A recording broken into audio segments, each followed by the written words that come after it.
Hello dear student, once again आप सभी का स्वागत है online platform of NOS vision point और मैं हूं आपके साथ आपकी केमिस्ट्री मेंटर कीर्ति मैम।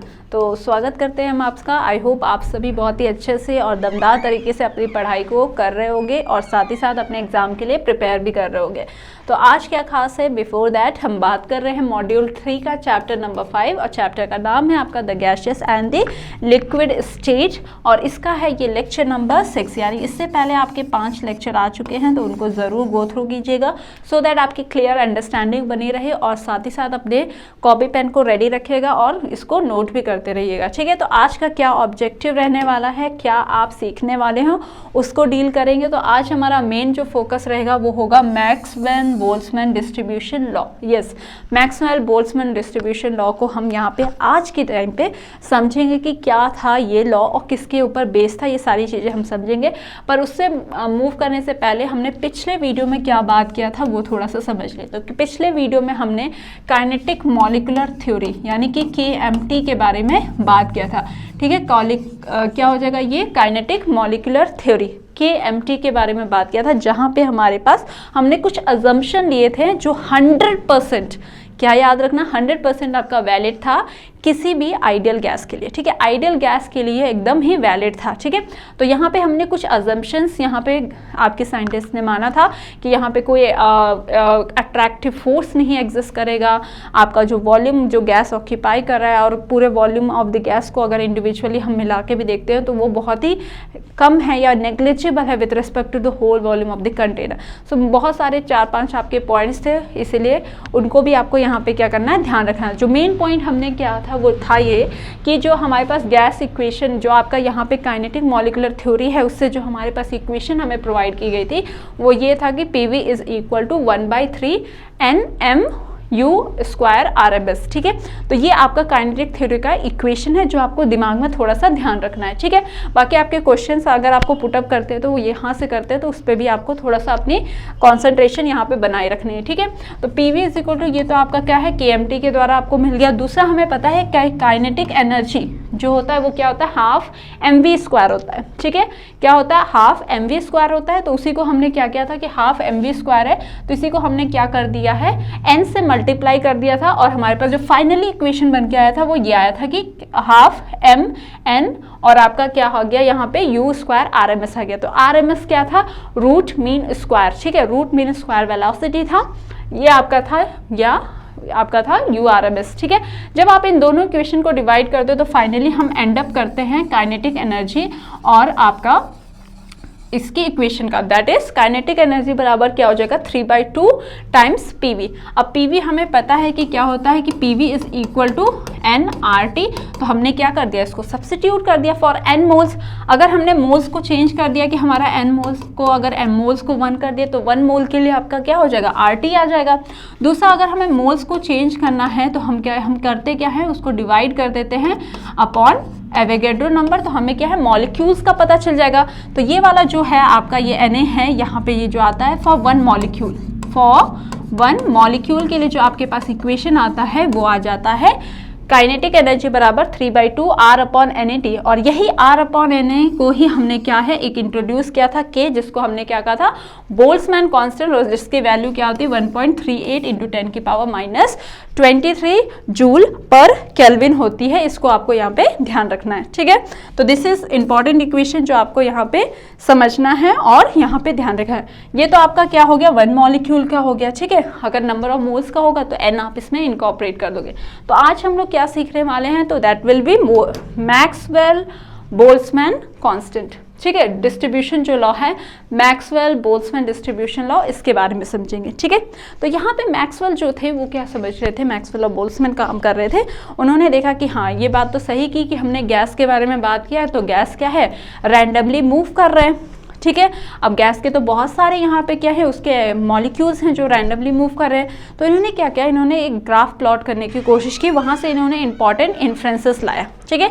तो इनका लॉ जो है वो बेसिकली ये कह रहा है कि जो आपके मॉलिक्यूल्स है जो मूव कर रहे हैं उनमें से कुछ ऐसे होंगे जिनका स्पीड कुछ होगा, सबका कुछ अलग अलग स्पीड होगा, तो कुछ ऐसे होंगे जो मैक्सिमम मॉलिक्यूल्स का जो स्पीड होगा वो कुछ होगा, ठीक है।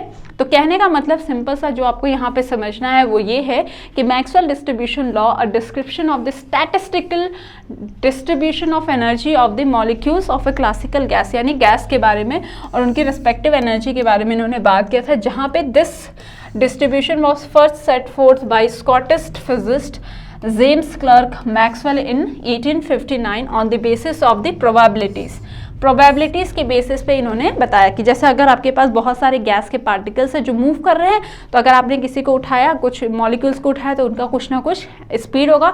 यानी हम इंडिविजुअल स्पीड नहीं निकाल सकते, हम क्या कर सकते हैं, एवरेज या होल में हम इस चीज़ को ले सकते हैं, ठीक है। And give the distribution velocity among the molecules of the gas. Maxwell's finding was generalised by a German physicist Ludwig Boltzmann to express the distribution energy among the molecules, graph of the fraction of the molecules versus velocity of the molecule. तो इन लोगों ने किया क्या, इन लोगों ने एक graph plot किया जिसमें इन्होंने फ्रैक्शन ऑफ मॉलिक्यूल्स, यानी जो मॉलिक्यूल्स है उनके फ्रैक्शन के बीच में और वेलोसिटी के बीच में, वेलोसिटी के बीच में इन्होंने क्या है, एक डिस्ट्रीब्यूशन कर्व प्लॉट कर दिया, ठीक है। ये आपका क्या है, नंबर ऑफ मॉलिक्यूल्स या फ्रैक्शन ऑफ मॉलिक्यूल्स है। तो उन्होंने ये देखा तो कि आपका जो मॉलिक्यूल है वो उसका जो ग्राफ प्लॉट किया तो उसमें आपको ऐसा कुछ इनको ग्राफ मिला, ठीक है।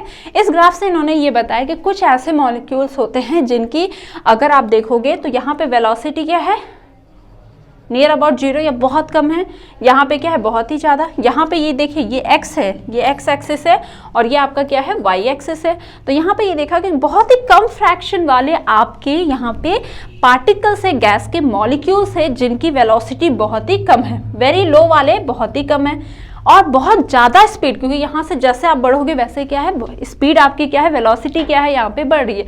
तो ये देखा गया कि जैसे आप देख रहे हो तो यहाँ पे वेलोसिटी, सबसे ज़्यादा जो वेलोसिटी रखने वाले आपके मॉलिक्यूल्स हैं वो भी क्या है, बहुत ही क्या है, कम है, वेरी लेस है, उनकी फ्रैक्शन क्या है, बहुत ही कम है। फिर देखा क्या गया कि यहाँ पे अगर आप इस ग्राफ को, पोर्शन को देखो तो यहाँ पे आपको दिख रहा है कि आपके बहुत सारे ऐसे फ्रैक्शन ऑफ मॉलिक्यूल्स हैं जिनकी वेलोसिटी क्या है, वो इतनी यहाँ पे इस रेंज में आ रही है, ठीक है। तो इसको हम कहते हैं मोस्ट प्रोबेबल जोन, ठीक है, जहाँ पे मैक्सिमम जो आपके फ्रैक्शन ऑफ मॉलिक्यूल्स है उसकी वेलोसिटी इतने के इतने बीच में आ रही है। तो वो बहुत ही अच्छे तरीके से आपके मैक्सवेल और बोल्ट्जमैन ने इसको प्रेडिक्ट किया, इसी को कहते हैं हम डिस्ट्रीब्यूशन लॉ। तो यहाँ पे हमारे पास अलग अलग ग्राफ है जिसमें हमारे पास अलग अलग टेम्परेचर पे आपका ग्राफ बनाया हुआ है। सो यस डियर स्टूडेंट, अभी जो हम लोग बात कर रहे थे मैक्सवेल बोल्ट्जमैन का, और यहाँ पे हमें जो ध्यान देना है वो यही है कि आपका अगर हम डिफरेंट टेम्परेचर पे जब ग्राफ को प्लॉट करते हैं तो हमारे पास जो पीक है वो क्या होगा, ग्रेजुअली डिक्रीज कर देता है। इसका वजह क्या है, इसमें यह है कि नंबर ऑफ मोल्स जो आपका होता है वो यहाँ पे क्या रहता है, कांस्टेंट रहता है। मोल जो होता है वो क्या रहता है, कांस्टेंट होता है। तो उसी को सेट करने के लिए आपका ग्राफ जो होता है उस हिसाब से एडजस्ट होता है कि आपका नंबर ऑफ मोल्स जो होगा गैस का वो क्या रहे, सेम रहे। तो यहाँ पे आप क्या देख रहे हो कि जो आपका स्पीड है या मैक्सिमम स्पीड है, इसमें देखिए जैसे जैसे टेम्परेचर आप बढ़ा रहे हो स्पीड जो है वो बढ़ रही है, यानी V3 जो है ये V2 हो गया और ये V1 हो गया। तो आप देख रहे हो कि V3 क्या होगा, ज़्यादा होगा विथ कंपेरिजन टू V2 और V1 सबसे कम हो जाएगा, ठीक है। तो ये आपका मैक्सवेल डिस्ट्रीब्यूशन लॉ था जिसमें हमने डिस्कस किया कि आपका जो गैस के मॉलिक्यूल्स हैं वो किस तरीके से अरेंज होते हैं बेस्ड अपॉन देयर वेलोसिटी, ठीक है। नेक्स्ट हमें चीज़ जो समझना है वो यहाँ पे है डिफरेंट वेलोसिटी। तो यहाँ पे याद क्या रखना है बच्चे कि ये जो UMP होता है यानी वेलोसिटी जो होता है ये होता है मोस्ट प्रोबेबल वेलोसिटी। इसको हम क्या कहते हैं, मोस्ट प्रोबेबल वेलोसिटी, ठीक है। या फिर आप समझ सकते हो कि मैक्सिमम जो आपका वेलोसिटी है वो जो ऑक्यूपाई किया जा रहा है, ये जो गैस आपके मॉलिक्यूल्स का मोस्ट प्रोबेबल वेलोसिटी है वो क्या है, आपका MP से रिप्रेजेंट किया जाता है। U एवरेज जो हो जाता है ये आपका हो जाता है एवरेज स्पीड, ठीक है, या एवरेज वेलोसिटी। एवरेज वेलोसिटी के नाम से इसको हम जानेंगे, ठीक है। ये हो गया U एवरेज, और जो बचा आपका लास्ट में डेट इज URMS, इसको हम कहते हैं रूट मीन, जो अभी अभी हमने डिस्कस भी किया था, रूट मीन स्क्वायर वेलोसिटी, ठीक है। तो ये 3 वेलोसिटी हैं। तो अगर आप इस ग्राफ को देख रहे हो तो आपको क्या समझ में आ रहा है कि जो मैक्सिमम या मोस्ट प्रोबेबल वेलोसिटी का मतलब ये है कि मैक्सिमम फ्रैक्शन ऑफ मॉलिक्यूल्स की जो वेलोसिटी है that is most probable velocity. तो यहाँ पे अगर आप देख रहे हो तो यहाँ से स्टार्ट करोगे तो ये आपका जो है ये आपका कितना आ रहा है, यहाँ तक आ रहा है, ठीक है। तो यानी कि मोस्ट प्रोबेबल क्या होगा, कम होगा। फिर उसके रिस्पेक्ट में जो एवरेज है वो आपका वेलोसिटी कहाँ है, ज़्यादा आएगा। और सबसे ज़्यादा जो होगा वो क्या होगा, URMS वेलोसिटी होगा। यानी सबसे तेजी से कौन सा है वेलोसिटी इसमें, तो वो आपको समझ में आ जाएगा। और उसका इक्वेशन आपको ध्यान देना है कि URMS क्या होता है, सबसे बड़ा होता है, ठीक है। तो यहाँ पे हमारे पास इसको रिप्रेजेंट करने के लिए आपके पास इक्वेशंस भी हैं जो आपको यहाँ पे ध्यान देना है कि URMS जो होता है, या फिर हम इसको V से रिप्रेजेंट करते हैं, तो ये क्या हो जाएगा, URMS जो होगा that will be equal to √3RT/m। यहाँ पे जो मोलर मास है m जो होता है ये मोलर मास है, ये आपको याद रखना है। ये किस में होना चाहिए, स्टैंडर्ड यानी kg पर मोल में आपको लेना है। इस बात को हमेशा जब इससे रिलेटेड न्यूमेरिकल रहेगा तो इसको हमेशा बच्चे आप लोग ध्यान दोगे कि आपका जो यहाँ पे मोलर मास है वो क्या हो, kg पर मोल यानी स्टैंडर्ड यूनिट में। नेक्स्ट अगर हम बात करते हैं U एवरेज, तो U एवरेज को आप डिफाइन करते हो, देते हो किस इक्वेशन से, 8RT/m से इसको क्या किया जाता है, रिप्रेजेंट किया जाता है। नेक्स्ट अगर बात करें मोस्ट प्रोबेबल को, तो मोस्ट प्रोबेबल जो है उसको हम डिफाइन करते हैं, उसको हम इक्वेशन जो हमारे पास है दैट इज UMP, ये आपका हो जाएगा √2RT/m। तो यहाँ से अगर आप इनके बीच का आप रेशियो लोगे तो आपको यहाँ पे क्या दिखेगा कि जो URMS है और एक हो गया आपका U एवरेज और हो गया एक तीसरा वेलोसिटी क्या हो गया, UMP। तो आपको ये दिख रहा है कि URMS जो है दैट इज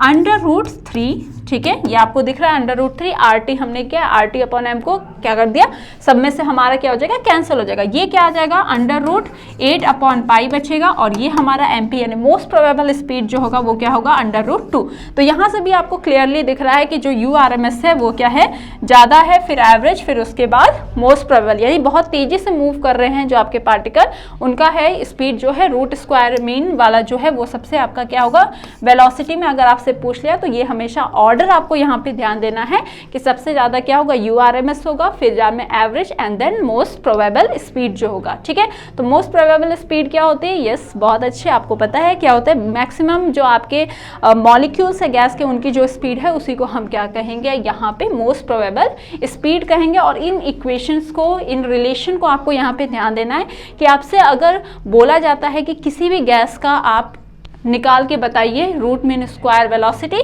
तो आप इस इक्वेशन को यूज़ करोगे और आसानी से उसको क्या कर लोगे, कैलकुलेट कर लोगे, ठीक है, राइट। नेक्स्ट चीज़ ये ग्राफ भी याद रखना है कि जिससे आप बता सकते हो कि कौन सी वेलोसिटी यहाँ पे ज़्यादा ये कम है, ठीक है। एक और इम्पॉर्टेंट चीज़ जो हमने यहाँ पे समझनी है वो आपको इन तीनों वेलोसिटी में जो URMS है या फिर हम इसको कहें UMP मोस्ट प्रोबेबल स्पीड है या हमारे पास U एवरेज था, इन सब में देखा आपकी कि ये डायरेक्टली आपका क्या है, मोलर मास से क्या होगा, इन्वर्सली प्रोपोर्शनल है, square root of molar mass है, ठीक है। कहने का मतलब जितना हैवी आपका गैस होगा उतना ही कम उसकी क्या होगी, वेलोसिटी होगी, और जितना कम मॉलिक्यूलर मास होगा उतनी ही ज़्यादा उसकी वेलोसिटी होगी। तो दिस इज द ग्राफ जिसमें आपके पास अलग अलग गैस है। फॉर एग्जांपल यहाँ पे क्या है, हाइड्रोजन गैस है, यहाँ पे आपका हीलियम है, ये H2O है, ये N2O है और ये क्या है, ऑक्सीजन है। तो सबका अगर आप मोलर मास देखोगे तो यहाँ पे हाइड्रोजन का क्या हो जाएगा, तो ये क्या हो जाएगा, 2 यूनिट अगर आप लिखोगे 2 यूनिफाइड मास हो जाएगा।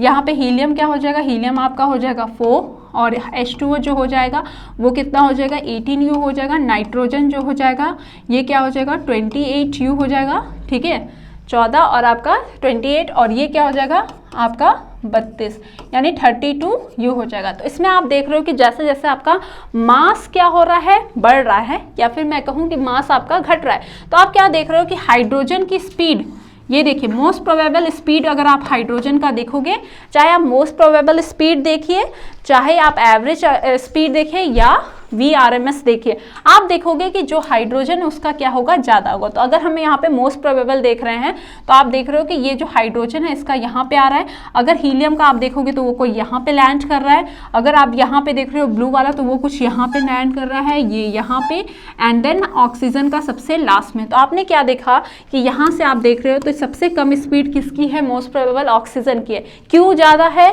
क्यों कम है, क्योंकि इसकी क्या है, आपका वेलोसिटी जो होता है वो इन्वर्सली प्रोपोर्शनल होता है मॉलिक्यूलर मास के। तो इस चीज़ को याद रखना है। तो आपको क्या ध्यान देना है कि इससे हम ये कह सकते हैं कि जितना कम आपका मॉलिक्यूलर मास होगा उतना ही ज़्यादा आपकी क्या होगी, वेलोसिटी, यानी उतना ही तेजी से वो क्या करेगा, मूव करेगा।